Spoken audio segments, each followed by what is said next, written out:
Allez-y. Donc on est en 2025, Paris est devenu le poumon vert de l'Île-de-France, toutes les toitures sont végétalisées, on se baigne dans la Seine, la Seinoise est l'eau minérale la plus recherchée par ailleurs. On a développé des déplacements super efficaces et très faiblement émetteurs de gaz à effet de serre et le périphérique est devenu un boulevard urbain arboré où tout le monde aime à se promener. On a densifié de manière harmonieuse le bâti, construit des tours à énergie positive et tous les bâtiments insalubres ont été démolis et reconstruits sur l'ensemble de la région. Ailleurs, en France, c'est la crise.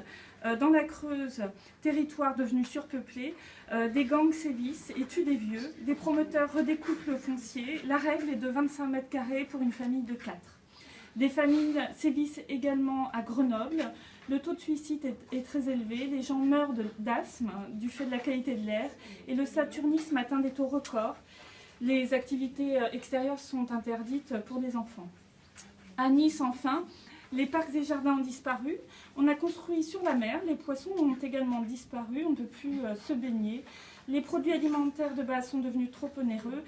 De fait, un programme Une famille, un enfant est lancé au niveau régional et les aides familiales sont supprimées.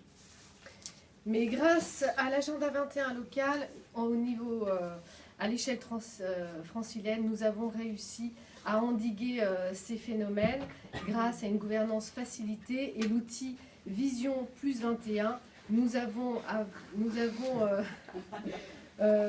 pu concerter avec l'ensemble des acteurs et réagir en favorisant l'indépendance énergétique et alimentaire, en travaillant sur le bâtiment à énergie positive, en rénovant durablement le bâtiment, en multipliant également des outils d'aménagement du territoire pour favoriser les jardins partagés dans l'ensemble du territoire, notamment sur les toitures, et d'intégrer une densification raisonnée et maîtrisée du territoire. Nous avons parlé également de l'autonomie alimentaire et énergétique en développant des circuits courts.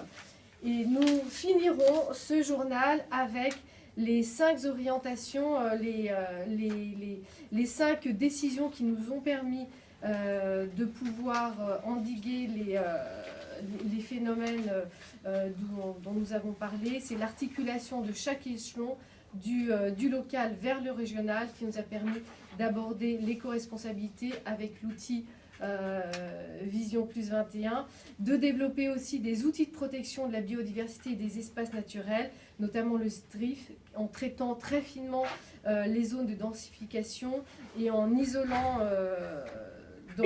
dans les outils d'aménagement des zones de protection en concertation avec les acteurs.